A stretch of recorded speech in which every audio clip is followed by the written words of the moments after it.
এক্ষেত্রে প্রথম কথা হচ্ছে বাংলাদেশ খেলাফত ছাত্র মজলিসের কার্যক্রম, বিশেষ করে শিক্ষার্থী বান্ধব কার্যক্রম, দাওয়াত, সংগঠন, প্রশিক্ষণ, সমাজ কল্যাণ আন্দোলন, এই সকল কার্যক্রমের কোনোটি গণতন্ত্রের আলোকে পরিচালিত হয় না।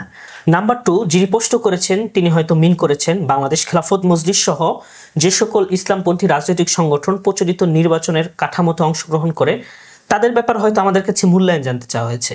তো এই ক্ষেত্রে আসলে অনেক কিছুই বলার আছে, সময় স্বল্পতায় শুধু আমরা এতটুকুই বলবো, আমরা গণতন্ত্রকে ইসলামের বিকল্প বা চূড়ান্ত কোনো লক্ষ্য মনে করি না, বরং গণতন্ত্রের মাধ্যমে ইসলাম প্রতিষ্ঠা হবে এটাও আমরা বিশ্বাস করি না। তাহলে আমাদের বিশ্বাসটা কি? আমাদের বিশ্বাসটা হচ্ছে পৃথিবীর সবথেকে ধোঁকার বস্তু হচ্ছে ডেমোক্রেসি, সোশ্যালিজম, ন্যাশনালিজম, গণতন্ত্র, সমাজতন্ত্র, জাতীয়তাবাদ।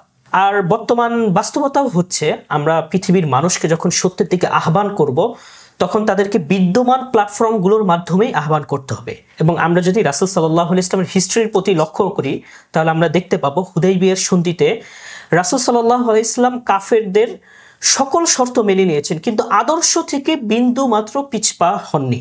সুতরাং ইসলাম প্রতিষ্ঠা এটা হচ্ছে আমাদের লক্ষ্য।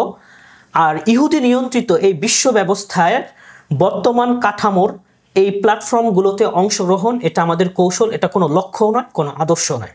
সুতরাং এই প্ল্যাটফর্মের ভিতরে থেকে এই প্ল্যাটফর্মের বাইরে কিভাবে মানুষকে একটি পরিপূর্ণ ইসলামী সমাজ ব্যবস্থার স্বপ্ন দেখানো যায় সেটা নিয়ে আমরা কাজ করে যাচ্ছি।